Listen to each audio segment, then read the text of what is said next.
Om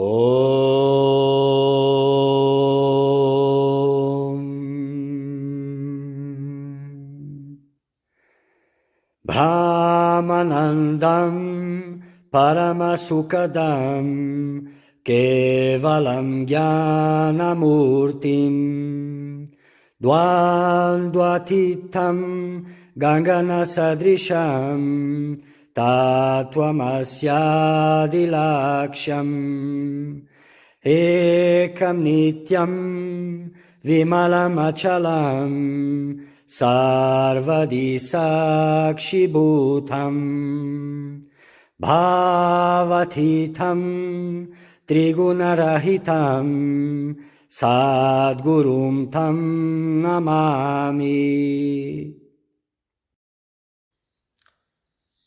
Dear Seeker of Truth, welcome. This work that we are going to talk about is one of the most sacred dialogues because it happens between two enlightened beings. One is Ashtavakra, the other is King Janaka, which was Ashtavakra's disciple. So in it you will have a glimpse of the instruction of an enlightened being so that you can achieve liberation, and also the vision of how a liberated being stands, acts, what is his experience. So pay attention to these teachings, fill your heart with surrender, devotion, sacredness, because that is the way to enjoy it the most. May it blossom in your heart. May you also find liberation.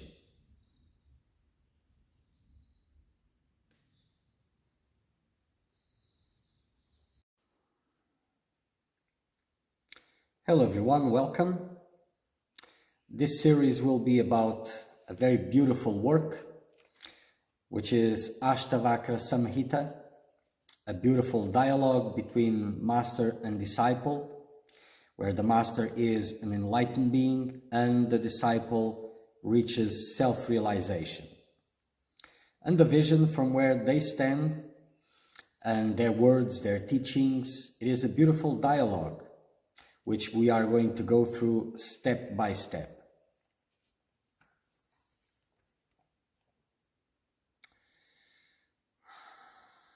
It is fair to say, it is interesting to say, that King Janaka was not a normal king. He was a very advanced seeker of truth, unlike of other kings or other seekers. He was a very pure soul. He was the father, the adoptive father of Sita, which was the wife of Rama. He was pure enough to get that blessing of having Sita as his daughter.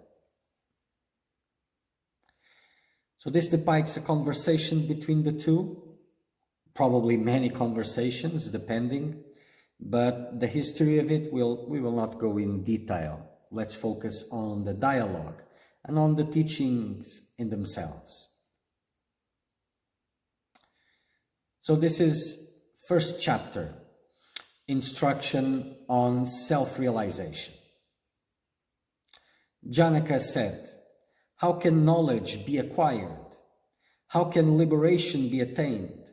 How is renunciation possible? Tell me this, O Lord." So this is Janaka asking Ashtavakra about his longings for liberation. So knowledge being acquired, knowledge of the self, of the real self. How can liberation be attained? Liberation from ignorance, self-realization, the realization of the self. And how is renunciation possible? So renunciation is a little bit more, it's not just a word, it is a state. So, an attachment to pleasure and pain derived from worldly objects, or even the joyful life in heaven, which is also impermanent. This forms the most important of 4 qualifications required of an aspirant for the attainment of self-knowledge. The other three qualifications being discrimination between the real and what is not real, acquisition of the 6 cardinal moral virtues, intense longing for liberation. This is very important. Like explained so often, without the intense longing for liberation, you cannot move far in the quest for liberation, because it is this intense longing for liberation that impels you to continue, that impels you to find a path where there seems to be no path, finding a way, transcending your difficulties. It is the intensity of this longing that will determine the direction and the speed of your liberation process.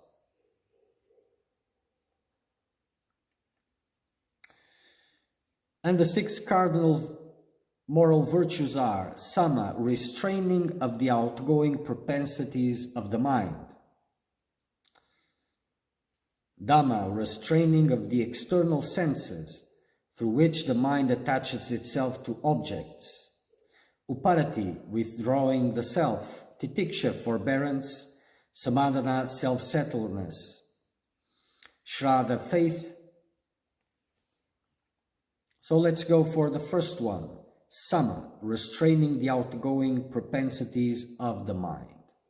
So this outgoing propensities of the mind, this is how engagement and importance is given to the world, to its constructions.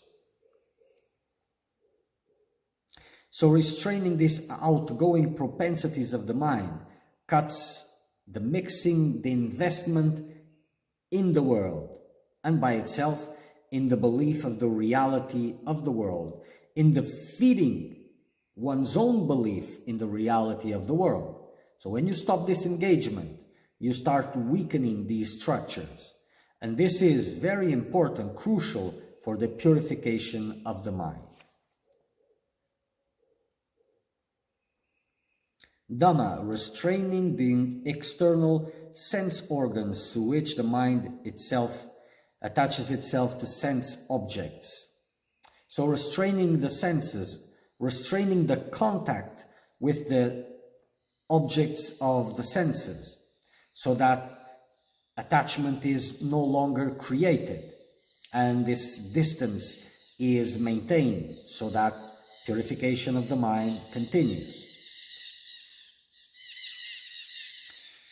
Uparati, withdrawing the self. So withdrawing the self from the world, making your attention move inward, not being, because you already cut this connection to the outside, so you're withdrawing now and coming inwards.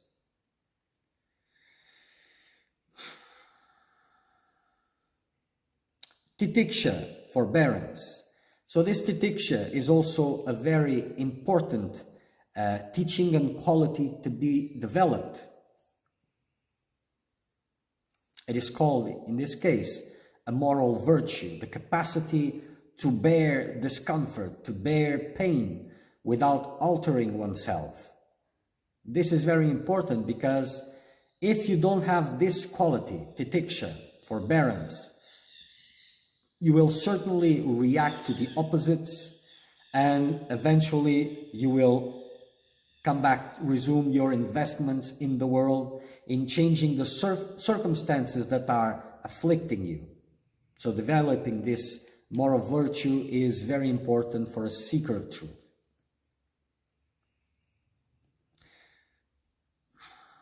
Samadhana, self-settledness. As you have abstained from all these contacts with the outer, you are allowing purification, and as you are focusing on the self, this accelerates this purification of the mind. And shraddha, faith, the faith that is grasped upon the ultimate, faith in the power of one's own self. Faith in the scriptures, faith in the master, your heart filled with devotion, faith in that existence, This is the last moral virtue.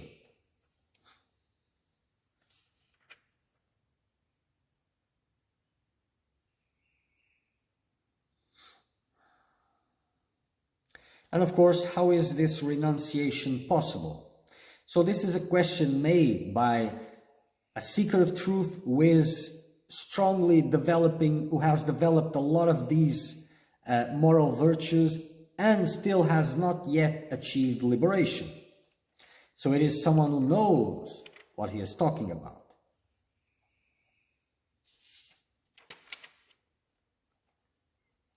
To this question, to this heartfelt question, the master Ashtavakra replied, "If you aspire after liberation, my child, shun the objects of the senses as poison and seek forgiveness, sincerity, kindness, contentment, and truth as nectar." So here the instruction begins. And bear in mind that instruction comes always towards the level that the seeker is. According to the level of the seeker, so does instruction comes. And words, they are relative terms into that effect. They are tools. They are not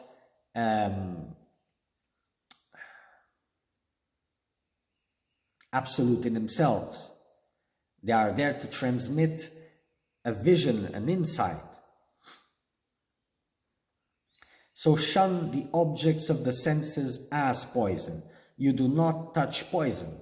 So the objects of the senses, they are that which makes you engage. So if you don't shun them, you will dragged into investing in the world, into the illusion, and no liberation is possible. And seek forgiveness. This means after a lot of things, a lot of superficial, outer things, it means peace in your heart. Peace in your heart. And even this peace in your heart has a lot of meanings. From the standpoint of the energetic point of view, towards your mental perception, conception, it has different standpoints. So peace, nothing is weighing on you. No heaviness, just lightness. So this forgiveness has different meanings, even to those who have done wrong, because this represents a heaviness on you. Maybe that's not the best word, but the word possible. And with forgiveness comes peace from the world to yourself. That also gives you a space of emptiness, a space of non-interaction. So peace has many, many, many, many meanings.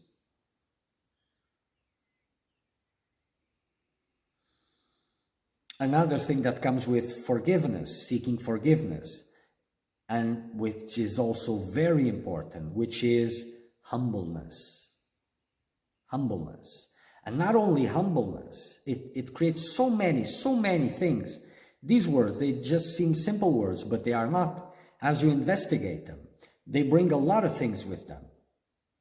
So this forgiveness, as you seek forgiveness, it's much more difficult to repeat that mistake, to continue to do the same thing. So asking forgiveness is not that simple, and it's not that small. It is very big, because as you are acknowledging, for example, just an example, to someone else that you are ongoing, you are doing something bad, it means you're not entitled to that action. You are wrong in that investment. So how can you repeat it again if you have acknowledged that you were wrong? So this removes you from a lot of investments that still feed the structures of delusion. So forgiveness is a big word. We could spend here a lot of time. And teachings, spiritual teachings, they are to be reflected upon. And as you put in practice whatever you have understood, you will see much more into them. So these are not just simple words. Sincerity. Sincerity is another big word, because sincerity goes against all the narratives of the delusional self. Because the narratives of this delusional self is to manipulate circumstances where he can extract happiness from the circumstances. So it is, in a way, maintaining the illusion of circumstantial happiness, illusion of control, illusion of there's a better outcome here and there, illusion that this happiness comes from these outcomes, a lot of things. And sincerity blows this away completely. Because you have to give up control. You have to acknowledge things when they are needed. And like I said, this changes the meaning as your consciousness increases. So you always work from where you really stand and what these words really mean to you. So Ashtavakra is explaining in simple words, but each word has a whole universe inside of it. Just a few simple concepts that resume all those moral virtues and spiritual teachings in just a few words that need to be deeply understood. Kindness, another big word, because kindness is, in some structures of spiritual teachings, we have ahimsa, non-violence, and not representing a menace, being kind to the others. This also takes apart this narrative of control, of fighting for circumstances, of asserting oneself. Because it's not just kindness, because kindness, it seems such a simple word, but you're not if you were always facing kindness from others, for example, if you didn't have to fight for circumstances, if the circumstances were always favorable in a sense that they are the best into what your delusional perception is telling you, that would be fine. But others are not usually kind to you in a real sincere way. Sometimes you face a lot of criticism, unkindness, and answering this with kindness. It's not a mask. None of these things are masks. People tend to take them in this way, but the real seeker of truth is using this and putting this into practice, and he knows how difficult this is, to answer unkindness with kindness. Not defending oneself, not defending these structures, but this is a lot of what is involved in this practice of kindness. It is about raising vibration also. It is about eradicating these habits of fighting, of aggression, cycles that create pain, that circulate pain and bring it back to you. So this practice also creates a distance from the world. Unless you're practicing kindness to be for others to have a good opinion about you, but that's something else. This is not the point of this kindness. So again, this kindness, we could spend a lot of time speaking about it. Contentment, another big word. So contentment, it is not just doing your normal investments and being contented with the outcome. It is not because, remember, firstly, shun the objects of the senses, so there's no more investments.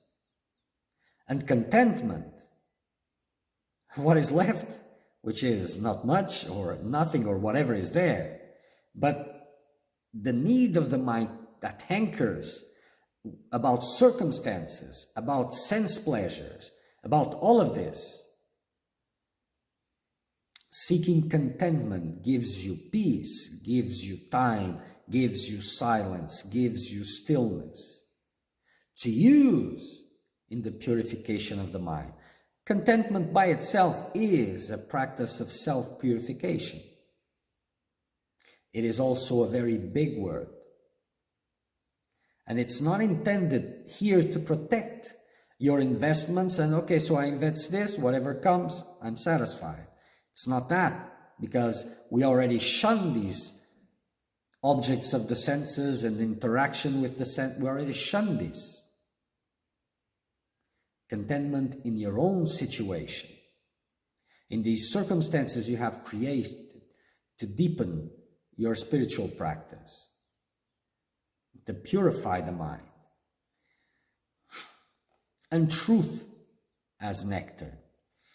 So sticking at the truth, we are talking here, above all, about divine qualities. These are the qualities. If we could establish qualities to the self, these would be some of the qualities. But this is tricky. And remember, words are what they are. They are just relative to the ideas that are being expressed. But these are, we can call these divine qualities. Qualities of the self, qualities that are more aligned with the self. By being more aligned with the self, mind becomes no mind, because it is these gross distortions of the mind that creates it, that makes it appear as something solid, and with it the whole universe, the whole world that you experience, or the whole worlds that you experience, either what you call the physical world or the dream worlds or the astral worlds. These are just names for world illusion.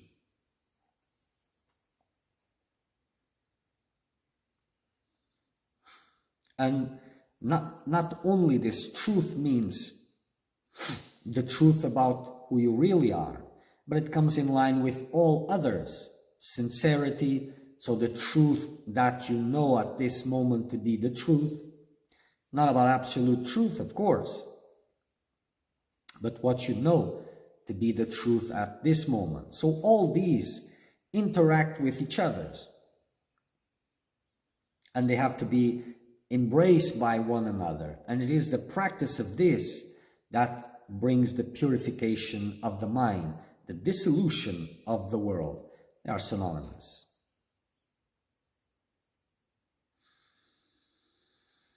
Okay.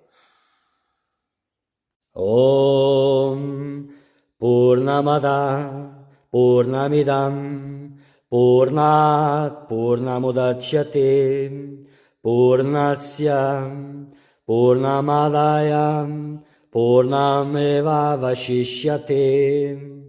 Om Shanti Shanti Shanti.